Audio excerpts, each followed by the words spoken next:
Now, when we talk about exercise, we have to talk about the different parts of exercise, the anatomy of exercise.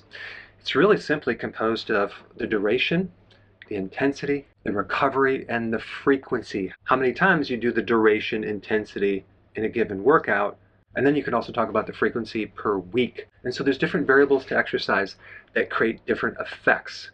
For example, duration. If you exercise at a certain constant rate of exercise over a long period of time, let's say you're doing a marathon, that tends to spike cortisol. And the third factor of recovery is very, very important too, especially if you're trying to lose weight and especially if you're trying to get rid of soreness, for example. Because if you over-exercise, you overtrain, and you don't get the recovery, that puts a tremendous amount of stress on your heart, on the muscle tissue.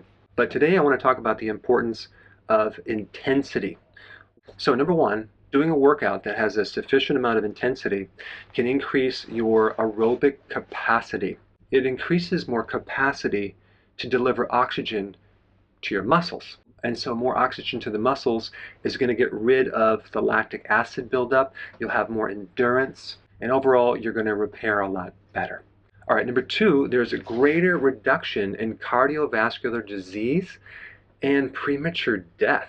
Now this is interesting because you would think the more intense you go, the more dangerous this exercise would be, but apparently not, especially if you keep your duration shorter. And I think the reason why, especially if you're comparing an intense workout to, let's say, a moderate amount of intensity over a sustained period of time, the sustained exercise is working against the heart because it's not following a wave-like pattern where you're doing short duration, high intensity, short duration, high intensity. The heart works on the rhythm, so any type of exercise you can mimic a rhythm is a lot healthier than a sustained type of workout. All right, number three, significant improvement in insulin sensitivity. So if you're a diabetic, if you are a pre-diabetic, if you have insulin resistance, or you're in keto and you're trying to speed up the results, which is all about improving insulin resistance and reducing insulin, the intensity of exercise is what you should focus on. All right, number four, intensity is a potent trigger to increase growth hormone. Now, what is growth hormone? It's a hormone that's made by your pituitary. It works through the liver, and it's an anabolic hormone. That means it builds things up. It builds your muscles up.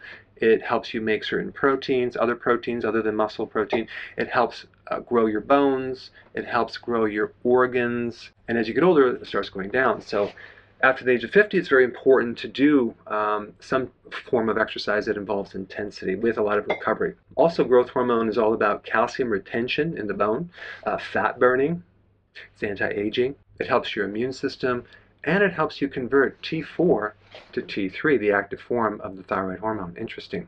So, intensity is a potent trigger to growth hormone. You also have sleep, delta wave sleep. That's when you trigger the majority of growth hormone.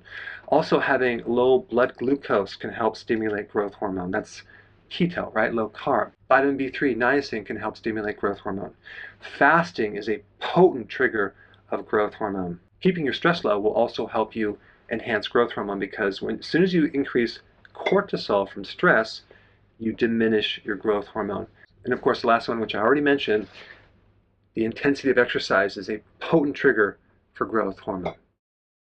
Hey, before you go, if you're benefiting from any of my content, I would love to hear about your success story. Please share it in the link down below.